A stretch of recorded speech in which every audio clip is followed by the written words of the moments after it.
आप सभी को नमस्ते। मेरे YouTube चैनल हेमलता टीचर में आपका पुनः स्वागत है।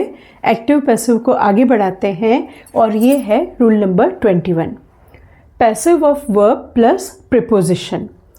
इसमें सीधे मैं एग्जाम्पल से स्टार्ट कर रही हूँ। The police inquired into the case. यहाँ पे प्रीपोजिशन है आपका इनटू। इसमें फॉर्मूला लगेगा verb plus preposition plus adverb plus verb का third form. As usual the case से स्टार्ट होगा। द केस वॉज, यहाँ वॉज क्यों लगा? क्योंकि ये सिंपल पास्ट है। सिंपल पास्ट है तो या तो वॉज लगेगा या वेयर लगेगा, पर यहाँ पर सिंगुलर का केस बन रहा है तो ये was. The case was inquired, verb inquired into preposition by the police agent. ठीक है, कॉपी करिए। अब हम 22nd वाला रूल देखते हैं। Another word in place of by. अक्सर हम पैसिव बनाते समय बाय और एजेंट लिखते हैं, पर कभी कभी ऐसी परिस्थिति बनती है कि बाय की जगह कुछ और शब्द आएगा। उदाहरण के लिए पहले हम परिस्थिति समझते हैं। When verbs like pleased, surprises, know, interested, etc.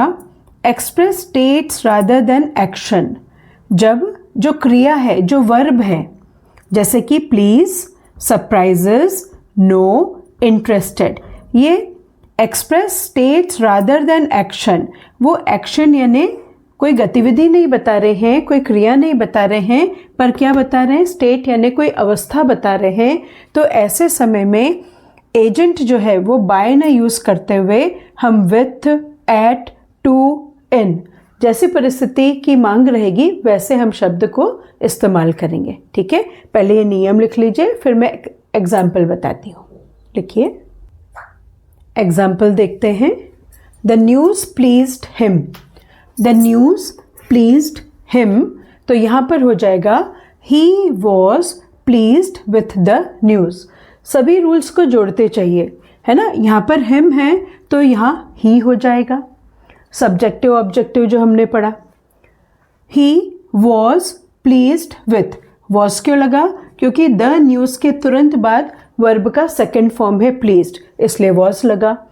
He was pleased with the news, हमने बाय की जगह विथ लगाया क्योंकि यहाँ पे स्टेट बता रहे हैं, अवस्था बता रहे हैं।